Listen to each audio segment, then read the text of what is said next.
বাস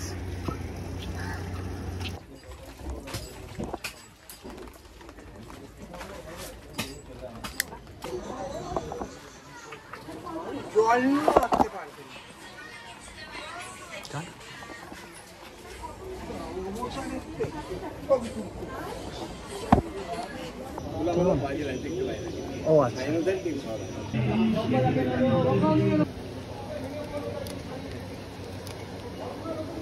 এইখানে যে এক্সেসিভ যেই পার্টগুলো ছিল না এগুলোকে আমি বাঁশটা দিয়ে ঢেকে দিয়েছি করে শুধু সিঙ্গেল সাবজেক্ট।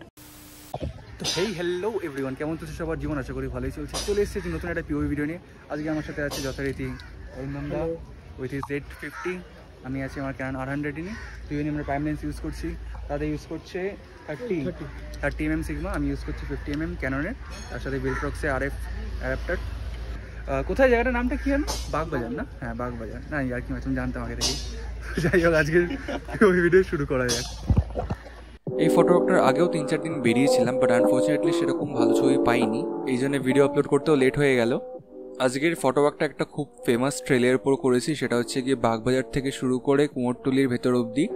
আমি বেসিক্যালি দেখতে চেয়েছিলাম যে কুমোরটুলিতে এখন ঠাকুর তৈরি হওয়া শুরু হয়েছে কিনা, কারণ পুজো আসতে আর বেশি দিন নেই, 3 মাস মতো বাকি। তো দেখেই নিলাম যে শুরু হয়েছে কিনা কিছু। তোমরাও আপডেটটা পেয়ে যাবে ভিডিওটা দেখতে দেখতে। তো চলো আজকে ফার্স্ট শট দিয়ে শুরু করা যাক। আজকের ফার্স্ট শটটা হচ্ছে একদম বাগবাজার জেটি ঘাটের পাশেই। ওখানে দেখছিলাম দুখানা সাইকেল একসাথে রাখা ছিল, তো আমার মনে হলো যে কিছু একটা ট্রাই করে দেখি এখানে। এমনি জাস্ট এই শটটা ট্রাই করলাম, করে ওই হাইলাইটসগুলোকে একদম মুছে দিয়ে যেরকম একটা ড্রিমি এফেক্ট আসে ওই এডিটটা করেছি।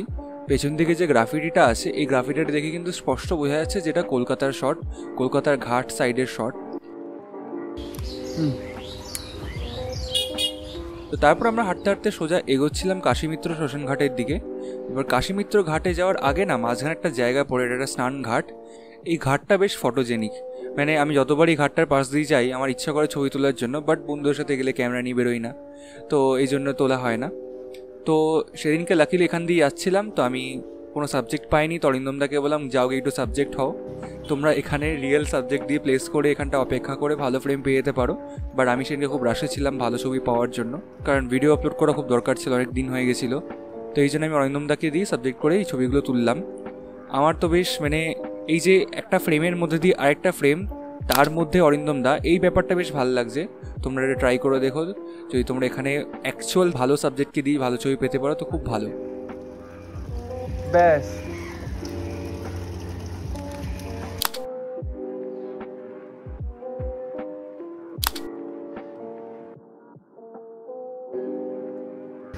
হ্যাঁ হয়ে গেছে।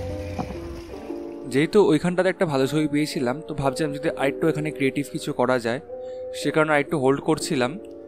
হোল্ড করতে করতে হঠাৎ করে দেখি দূর থেকে একটা লঞ্চ যাচ্ছে। তো ওই লঞ্চটার ছবি তোলার জন্য অরিন্দমদা সোজা হাঁটতে হাঁটতে নিচের দিকে নেমে গেছিলো সিঁড়ি দিয়ে। তো তখন আমি ভাবলাম যে অরিন্দমদাকে যদি একদম মাঝখানে রাখতে পারি, করে এই যে সামনে যে কাটটা আছে এটাকে যদি একটা ফ্রেমের মতো করে ইউজ করতে পারি, তাহলে এর মাঝখানে হয়তো কিছু ভালো শট পেতে পারি। তো আমি পেছন দিকে হাঁটতে হাঁটতে গেলাম, গিয়ে পজিশন নিলাম আর এই ছবিগুলো তুললাম। আমার ফোকাস ছিল কিন্তু ওই নৌকাটার ওপরই, কারণ সামনে যে এলিমেন্টগুলো ছিল সেগুলোকে আমি ফোরগ্রাউন্ড করে দিচ্ছিলাম আর ব্যাকগ্রাউন্ডটাকেই আমি সাবজেক্ট করে দিচ্ছিলাম। ব্যাকগ্রাউন্ড বলতে ব্যাকগ্রাউন্ডে যে স্টিমারটা বা লঞ্চটা ছিল সেটাকে। তখন আমি এরকম কিছু ছবি পেলাম, তোমরা আশা করে দেখতে পেলে।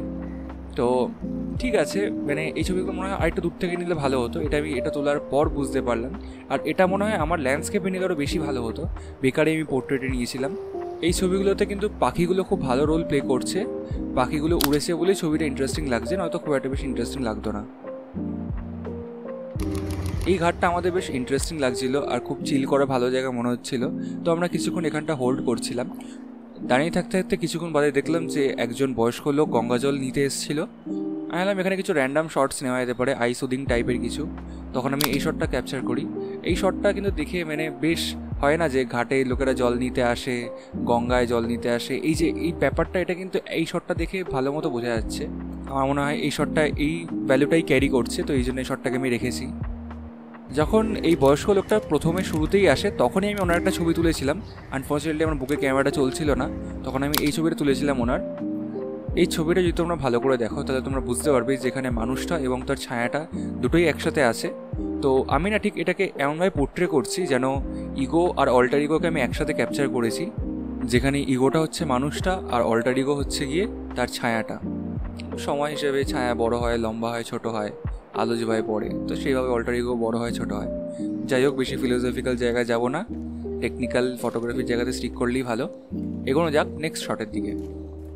কিছুটা এগোতেই হঠাৎ করে দেখলাম ঝিরঝিরে বৃষ্টি পড়ছে, তো এক্সপেক্ট করছিলাম জোরে বৃষ্টি নামবে, এই জন্য আমরা সোজা হাঁটতে হাঁটতে কুমোরটুলির ভেতরে চলে গেছিলাম, কারণ কুমোরটুলির ভেতরে কিন্তু বৃষ্টি পড়লে দুর্দান্ত ছবি আসে। এক্সপেক্ট করছিলাম যে খুব ঝমঝমে বৃষ্টি নামবে, কারণ আকাশটা দেখে মনে হচ্ছিল। আনফর্চুনেটলি লাকটা খুব খারাপ ছিল, সেই কারণে বৃষ্টি পড়েনি। কুমোরটুলিতে ঢোকার পর প্রথম যে ছবিটা তুলি সেটা হচ্ছে কি এই ছবিটা। এটা কুমোরটুলির একটা ক্লাসিক ছবির মধ্যে পড়ে বলতে পারো, মানে কুমোরটুলিতে যারা যায় কম বেশি এরকম ছবি তুলেই তোলে।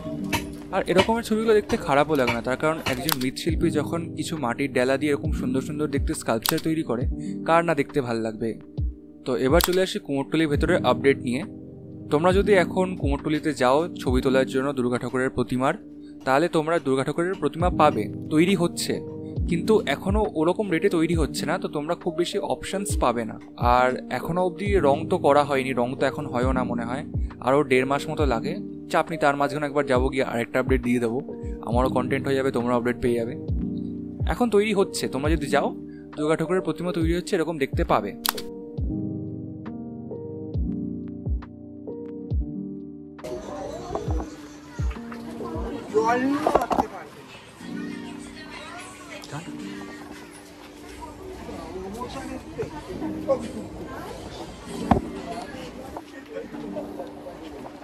তো ইয়েলো সুপারম্যান অসুরকে ক্রস করে সোজা সামনের দিকে এগোচ্ছিলাম, তখন এই দোকানটা আমার চোখের সামনে পড়লো। দেখলাম গেটের স্ট্রাকচারের মাঝখানে দুখানা ঠাকুরের মূর্তি লম্বালম্বিভাবে পারফেক্টলি ফিট করে যাচ্ছে। তো ভাবলাম যে এই ফ্রেমটা ক্যাপচার করে দেখি কেমন লাগে, আর রেজাল্ট তো তোমাদের সামনেই।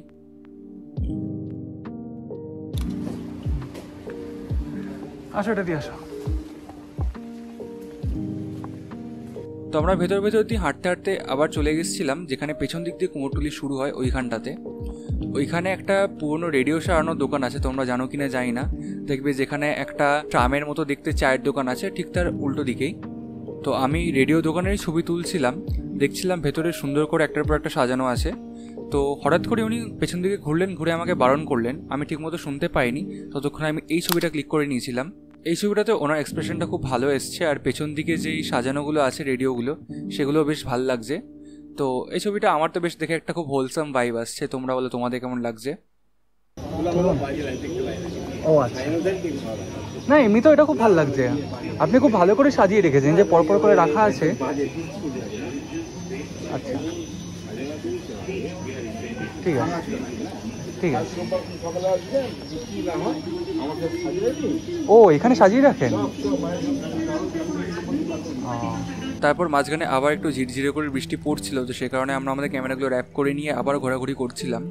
এই মুহূর্তে দেখতে পাই একজন ফটোগ্রাফার একজন শিল্পীর কর্মরত অবস্থায় ছবি তুলছিলেন, আর তিনি মনে হয় একটা ছোট্ট দুর্গা ঠাকুরের মুখের শেপিং করছিলেন। আমি এই জিনিসটার ছবি তুলতেই যাব, সেই মোমেন্টে ডোগেশ চলে এলো, ডোগেশকে একটুখানি আদর করে দিলাম, তারপর ডোগেশ চলে গেল, আর তখন আমি আবার ছবি তোলা শুরু করে দিই। এখানে আমরা মনে হয় আমি কিছু ভালো ভালো শর্টস পেয়েছি, তোমরা শর্টসগুলো দেখো আর দেখে বলো তোমাদের কেমন লাগছে। আমার মনে হয় যেহেতু দুর্গা ঠাকুর এরকম ছোট ছোট মূর্তি খুব একটা বেশি আমরা তৈরি হতে দেখতে পাই না, তো এই জন্য এটা খুব একটা কমন সিনারিও নয়। প্লাস এই ছবিগুলোতে একটা ভালো রোল প্লে করেছে হচ্ছে পেছন দিকে আলোটা খুব ওয়ার্ম টোনের ছিল, তো এই জন্য আমাকে খুব একটা বেশি হাইলাইটস দিয়ে খেলতে হয়নি। আর যে শ্যাডোসটা ছিল আমি হালকা একটু নীলচে করেছি, একটু পার্পলিশ ব্লু করেছি, করে দেখলাম রেজাল্টটা খুব একটা বেশি ডিসঅ্যাপয়েন্টিং নয়। তবে সবকটা ছবির মধ্যে আমার এই লাস্টের ছবিটা সবথেকে বেশি ভালো লাগলো, তার কারণ এটাতে না দেখে ওই যে কেয়ারিংয়ের সাথে যে করা হচ্ছে কাজটা, সেটা না দেখে ভালো বোঝা যাচ্ছে। তো এই জন্য মনে হলো এই লাস্টের ছবিটা খুব ভালো। তোমরা আবার এটা ভাবতে জন্য যে আমি নিজের ছবিটাকে ভালো বলছি, আমি এটাকে ভালো বলছি তার কারণ ইনি বেশ কেয়ারিং ওয়েতে কাজটা করছেন, সেই কারণে এটা দেখে ভালো লাগছে আর কি।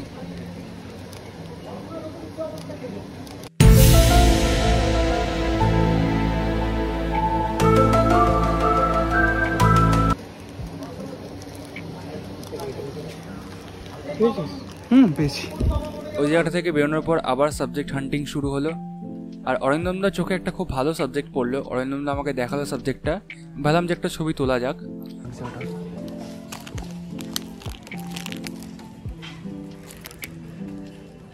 তখন আমি এই ছবিটা তুললাম। আলোটা খুব সুন্দর একটা পয়েন্ট থেকে চারদিকে পড়ছিল, তো এই জন্য শ্যাডোজগুলো খুব মিষ্টি এসছে। মানে এই যে হার্ড শ্যাডোজগুলো এগুলো কিন্তু অ্যাকচুয়ালি ঠাকুরের মূর্তির ওপর বা স্ট্যাচুর ওপর ভাল লাগে, এই জন্যই শটটা তুলেছি। এরপরে আমি আরেকটা শট তুললাম, কিন্তু এর পরের যে শটটা তুলেছি এটা এমন কায়দা করে তুললাম দুটো বাঁশের ফাঁক দিয়ে, যাতে এই যে লেফট সাইডের যে অন্য মূর্তিগুলো আছে সেগুলোতে ঢেকে যায়, কারণ ওগুলো ঢেকে গেলে তাহলে আমার সাবজেক্টস খুব কমে যাবে। একটা সিঙ্গেল সাবজেক্ট আমি রাখতে পারবো, যেটা লাইটের সবচেয়ে কাছে যে মূর্তিটা আছে তাকেই ফোকাসে রাখতে পারবো। আমার এই এলবিটা দিকে তাকাও, এইখানে যে এক্সেসিভ যেই পার্টগুলো ছিল না এগুলোকে আমি বাঁশটা দিয়ে ঢেকে দিয়েছি করে, শুধু সিঙ্গেল সাবজেক্ট, বুঝেছো? আর আমি চেষ্টা করছিলাম এই থেকে পুরো এই হবে। ওখান থেকে কিছুটা এগোতে দেখতে পাই সুন্দর একটা বলরামের মূর্তি রাখা আছে, খুব ছোট্ট কিউট টাইপের দেখতে। তখন আমি ভাবলাম যে একটা ছবি তুলেই নিই, আর তখন আমি এই ছবিটা তুললাম। বেসিক্যালি ওখানে যে লোক ছিলেন তিনি এগুলোকে সরাচ্ছিলেন, তো আমি খুব কুইকলি ওনার লাস্ট মূর্তিটা সরানোর আগে এই মূর্তিটা ছবি তুলে নিই। কুমোরটুলিতে ছবি তোলা হয়ে যাওয়ার পর আমরা বিকেপদে চলে আসি, কারণ ওখান থেকে 211 যায়, আর 211 সোজা বাগুইয়াটিতে নামায় আমাদের। তো ডিসাইড করলাম এখানেও কিছু লাস্ট ট্রাই করা যাক, কারণ ছবি সেরকম স্যাটিসফ্যাক্টরি, মানে একটা ভালো ভিডিও বানানোর মতো যত ছবি দরকার অতগুলো ভালো ছবি পাইনি। তো এটাই মাথায় চলছিল, তখন ট্রাই করে যাচ্ছিলাম, ট্রাই করতে করতে এই একটা ছবি পাই। এই ছবিটাতে বেসিক্যালি এই যে সামনে যে মেয়েটা হাঁটতে হাঁটতে আসছে, আর এই যে অটোর লাইটটা, প্রথমত অটোটা একটা খুব ডমিনেন্ট একটা জায়গাতে আছে, অন্যান্য অটোগুলো থেকে আউটস্ট্যান্ড করছে। আর এই যে অটোর আলোটা সেটা এই সাবজেক্টটা যে মেয়েটা তার গায়ে একটা সাইডে পড়ছে, তো আমার মনে হলো যে এই জন্য এই ছবিটা একটুখানি অন্যরকম অন্যান্য অর্ডিনারি ছবিগুলোর থেকে, এই জন্য ছবিটাকে রাখলাম।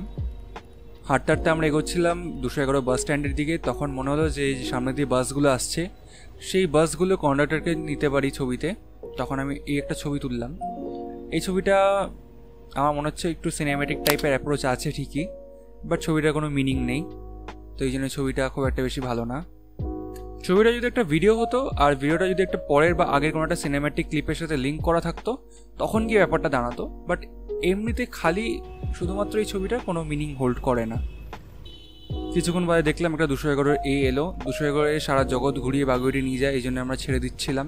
কিন্তু বাসের মধ্যে একটা পোটেনশিয়াল সাবজেক্ট ছিল, ওটাই করে ছেড়ে দিতাম। তো ওই সাবজেক্টের ছবিটা তুললাম, আর কিছুটা এরকম এলো, একটুখানি হালকা গ্রিনিশ হাইলাইটস দিয়েছি যাতে একটুখানি অন্যরকম দেখাতে পারি, আমরা যেরকম দেখি সেরকম বাসগুলোর থেকে আলাদা, যাতে আমার ছবিটা একটু আউটস্ট্যান্ড করে। তো এইটাই ছিল লাস্ট ছবি, এটার পর আর কোনো ছবি তুলিনি সেরকম। আজকের ফটোটা এখানেই শেষ করছি।